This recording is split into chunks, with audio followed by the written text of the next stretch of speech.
Bornons-nous maintenant à regarder uniquement à Anne. Anne a prié en toute humilité.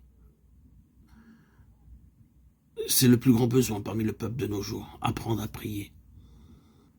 Nous pouvons bien chanter, nous pouvons dépenser beaucoup d'argent dans le service de Dieu, nous pouvons prêcher merveilleusement, mais il y en a très peu qui savent comment prier en collaboration avec Dieu. C'est pourquoi nous pouvons voir fréquemment la stérilité chez les chrétiens, une vie sans fécondité. De nos jours, il y a beaucoup d'activités qui sont faites au nom du Seigneur Jésus de par le monde entier. Vous constaterez une grande activité de prédication, d'enseignement, à longueur d'année, tout autour du monde. Il y a une dispensation de connaissances dans les instituts, dans les écoles bibliques, dans le monde entier.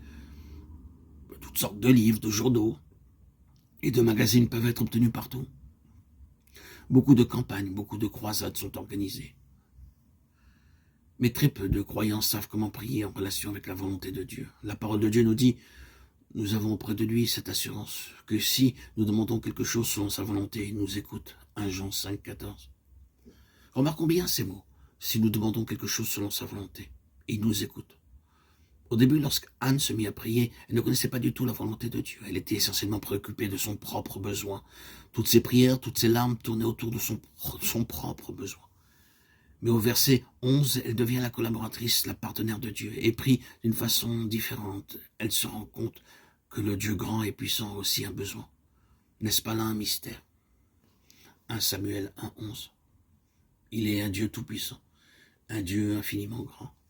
Sa grandeur est insondable, car il est dit que les cieux des cieux ne peuvent le contenir. Pourtant, il te désire, toi et moi, pour être ses collaborateurs et collaboratrices pour toujours. Frères et sœurs bien-aimés en Christ, Dieu nous désire. Il n'a pas donné ce privilège aux anges. C'est un très grand honneur d'être les collaborateurs et les collaboratrices de Dieu. Alors seulement Dieu peut accomplir son grand dessein en nous, à travers nous et par nous. Anne découvrit finalement combien Dieu l'avait élevée à un rang privilégié en faisant d'elle la collaboratrice de Dieu. Maintenant, remarquez la façon dont elle priait. Anne pria et dit, « Mon cœur se réjouit en l'Éternel, ma force a été relevée par l'Éternel. Ma bouche s'est ouverte contre mes ennemis, car je me réjouis de ton secours. » De la poussière, il retire le pauvre du fumier, il relève l'indigent pour les faire asseoir avec les grands, et il leur donne en partage un trône de gloire. Car à l'Éternel sont les colonnes de la terre, et c'est sur elles qu'il a posé le monde. 1 Samuel 2, 1, 8.